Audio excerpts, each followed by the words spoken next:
తిరిగి BCN news కి స్వాగతం. పశ్చిమ గోదావరి జిల్లాలోని ప్రముఖ పుణ్యక్షేత్రాల్లో కాళ్లకూరు వెంకటేశ్వర స్వామి ఆలయం ఒకటి. 600 ఏళ్లకు పైబడి ఘన చరిత్ర కలిగిన ఈ ఆలయంలో కళ్యాణ మహోత్సవాలు వైభవంగా జరుగుతున్నాయి. 3వ రోజు ఆదివారం కళ్యాణోత్సవాల్లో భాగంగా ఆలయం భక్తులతో కిటకిటలాడింది. వెంకటేశ్వర స్వామికి గులాబీ పువ్వులతో విశేషార్చన నిర్వహించారు. వివిధ మేళతాళాలతో గరుడ వాహనంపై స్వామివారి గ్రామోత్సవాన్ని నిర్వహించారు. స్వామివారి ఆలయ కళ్యాణ మండపంలో గాజువాకకు చెందిన కాండూరి వెంకట రమణాచార్యులచే స్వామివారి కళ్యాణోత్సవం ఆదివారం అంగరంగ వైభవంగా నిర్వహించారు. వివిధ రకాల పువ్వులతో స్వామికి ప్రత్యేక అలంకరణ చేశారు. ఆలయ రాజగోపురంపై ఏర్పాటు చేసిన విద్యుత్ దీప అలంకరణ విశేషంగా ఆకట్టుకుంది. వేలాది మంది భక్తులు తరలివచ్చి స్వామి అభయం పొందారని ఆలయ ఈవో ఎం అరుణ్ కుమార్ తెలియజేశారు.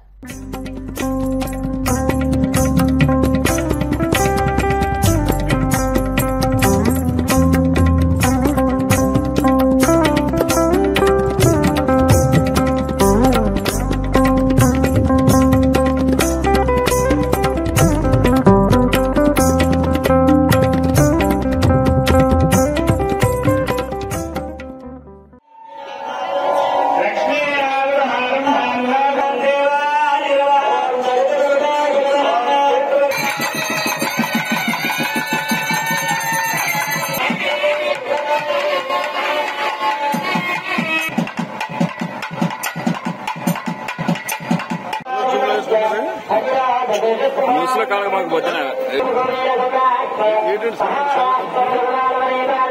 మానేసా ఉంటా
మహోత్సవాల భాగంగా ఈరోజు స్వామివారి కళ్యాణోత్సవం అత్యంత వైభవంగా జరగడం జరిగింది. అదేవిధంగా ఈరోజు ఈ కళ్యాణానికి ఇచ్చేయడానికి కాల్కూరులోనే ఉన్న భక్తులందరూ కూడా ఇచ్చేసి ఈ కళ్యాణం అత్యంత వైభవంగా నిర్వహించడం జరిగింది. అదేవిధంగా భక్తులందరికీ కూడా ఎటువంటి ఇబ్బంది లేకుండా ఆలయ తరపు నుంచి అన్ని ఏర్పాట్లు చేయడం జరిగింది. అదేవిధంగా వచ్చిన భక్తులందరికీ కూడా ప్రత్యేక ధన్యవాదాలు తెలియజేస్తున్నాం. అలాగే 23వ తారీఖుని స్వామివారి రథోత్సవం అత్యంత వైభవంగా నిర్వహించడం జరిగింది. అలాగే ఆ కార్యక్రమాన్ని కూడా కాలకూరు ప్రజలందరూ కూడా భక్తులందరూ కూడా సహకరించి స్వామివారి రథోత్సవం అత్యంత వైభవంగా జరిపించాల్సిందిగా అస్మద్గురుభ్యో నమః. ఓం నమో భగవతే వెంకటేశాయ. కళ్యాణాద్భుతగాత్రాయ కామితార్థప్రదాయనే శ్రీమద్ వెంకటనాథాయ శ్రీనివాసాయ మంగళం. కాలకూరు గ్రామంలో వేంచేసినటువంటి వెంకటేశ్వర స్వామి వారి యొక్క వార్షిక కళ్యాణ మహోత్సవ కార్యక్రమాలలో భాగంగా వైశాఖ శుద్ధ ఏకాదశి పర్వదినం ఈ రోజున స్వామివారి యొక్క కళ్యాణ మహోత్సవ కార్యక్రమం రంగరంగ వైభవోపేతంగా జరిగింది. ఈ కళ్యాణ మహోత్సవ కార్యక్రమం 5 రోజుల పాటు సప్తాహనిక దీక్షతో కళ్యాణ మహోత్సవ కార్యక్రమాలు జరుగుతూ ఉంటాయి. కనుక 50 మంది భక్తులు కూడా స్వామివారి యొక్క సప్తాహనిక దీక్షలో జరిగేటువంటి కళ్యాణ మహోత్సవ కార్యక్రమాల్లో పాల్గొనవలసిందిగా మనవి చేస్తూ, అలాగే 23వ తారీఖున సాయంత్రం 4 గంటలకు రథయాత్ర కార్యక్రమం జరుగుతుంది. కావున 50 మంది భక్తులు కూడాను పెద్ద ఎత్తులో పాల్గొని స్వామివారిని సేవించి తరించవలసిందిగా మనవి చేస్తూ ఉన్నాం. అనంతపురం జిల్లా ఎల్లనూరు మండలంలోని కూచివారిపల్లి గిర్రమ్మబావి గ్రామాల్లో పోలీసులు చెక్ పోస్టులను ఏర్పాటు చేశారు. ఇటీవల తాడిపత్రిలో టీడీపీ వైసీపీ కార్యకర్తలు నాయకుల మధ్య జరిగిన గొడవల కారణంగా జిల్లా ఉన్నతాధికారులు అలర్ట్ అయ్యారు. రోజు ఎవరు వస్తున్నారు, ఎవరు పోతున్నారనేది పోలీసులు ప్రత్యేక నిఘా పెట్టారు. తాడిపత్రిలో పరిస్థితుల దృష్ట్యా ప్రత్యేక చర్యలు చేపట్టినట్టు పోలీసులు తెలియజేశారు. పోలింగ్ అనంతరం జరిగిన అల్లర్లకు సంబంధించి విచారణ జరిపేందుకు ఏర్పాటు చేసిన సిట్ బృందం తిరుపతి పట్టణానికి చేరుకుంది. డీఎస్పీ శ్రీనివాసరావు నేతృత్వంలో 3 సభ్యులతో కూడిన బృందం ముందుగా అర్బన్ పోలీస్ స్టేషన్లో డీఐజీ షిమోషితో భేటీ అయ్యారు. అనంతరం సిఐ లక్ష్మీకాంత్ రెడ్డి, ఎస్ఐ గౌస్ బాషాతో కలిసి పోలింగ్ రోజు అల్లర్లు జరిగిన ఓం శాంతి నగర్ ను పరిశీలించారు. గానుగ వీధిలో టీడీపీ నాయకుడి ఇంటి పరిసరాలను పరిశీలించిన అనంతరం నేరుగా జూనియర్ కళాశాల మైదానాన్ని పరిశీలించారు. ఈవీఎం స్ట్రాంగ్ రూమ్ల భద్రతను, కౌంటింగ్ ఏర్పాట్లను జిల్లా కలెక్టర్, జిల్లా ఎన్నికల అధికారి జె నివాస్, జిల్లా ఎస్పీ ఎస్ సతీష్ కుమార్ పరిశీలించారు. జేఎన్టీయూలో భద్రపరిచిన ఈవీఎం స్ట్రాంగ్ రూమ్ల వద్ద భద్రత, నిఘా వ్యవస్థకు సంబంధించిన కౌంటింగ్ ఏర్పాట్లను ఆదివారం జిల్లా కలెక్టర్, జిల్లా ఎన్నికల అధికారి జె నివాస్, జిల్లా ఎస్పీ ఎస్ సతీష్ కుమార్ ఇతర ఎన్నికల అధికారులతో కలిసి పరిశీలించారు. పెద్దాపురం నియోజకవర్గానికి సంబంధించి జేఎన్టీయూ ఇండోర్ స్టేడియంలో ఉన్న ఈవీఎంల స్ట్రాంగ్ రూమ్ ను వారు పరిశీలించి అధికారులను వివరాలు అడిగి తెలుసుకున్నారు. ఈ పరిశీలనలో కలెక్టర్ వెంట జిల్లా ఎస్పీ, పెద్దాపురం నియోజకవర్గ రిటర్నింగ్ అధికారి, పెద్దాపురం ఆర్డీఓ జె సీతారామరావు, ఇతర ఎన్నికల అధికారులు పాల్గొన్నారు. 5వ దశ పోలింగ్ లో భాగంగా 6 రాష్ట్రాలు, 2 కేంద్రపాలిత ప్రాంతాల పరిధిలోని 49 స్థానాలకు పోలింగ్ జరుగుతోంది. దేశంలో మొత్తం 7 దశల్లో పోలింగ్ జరుగుతూ ఉండగా 5వ దశలోనే అత్యంత తక్కువ స్థానాల్లో ఎన్నికలు జరుగుతున్నాయి. కాంగ్రెస్ మాజీ అధ్యక్షుడు రాహుల్ గాంధీ, కేంద్ర మంత్రులు రాజ్నాథ్ సింగ్, స్మృతి ఇరానీ, జమ్మూ కాశ్మీర్ మాజీ ముఖ్యమంత్రి ఒమర్ అబ్దుల్లా తదితర కీలక నేతలు పోటీ చేస్తున్న నియోజకవర్గాల్లోనూ ఈ రోజే పోలింగ్ చేపడుతున్నారు. పలువురు నాయకులతో పాటు కీలక నేతల 5వ దశలో తమ అదృష్టాన్ని పరీక్షించుకోబోతున్నారు. ఇప్పటి వరకు 4 దశల్లో 23 రాష్ట్రాలు, కేంద్రపాలిత ప్రాంతంలోని 379 స్థానాల్లో పోలింగ్ పూర్తయింది.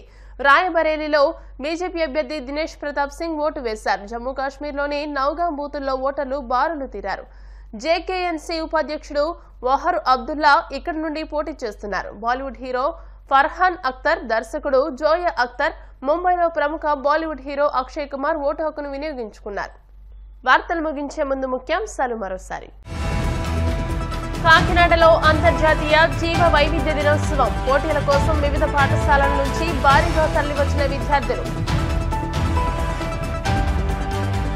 వైభవంగా కాళ్లకూరు వెంకటేశ్వర స్వామి కళ్యాణోత్సవాలు, పూజలను శాస్త్రోక్తంగా నిర్వహించిన అర్చకులు.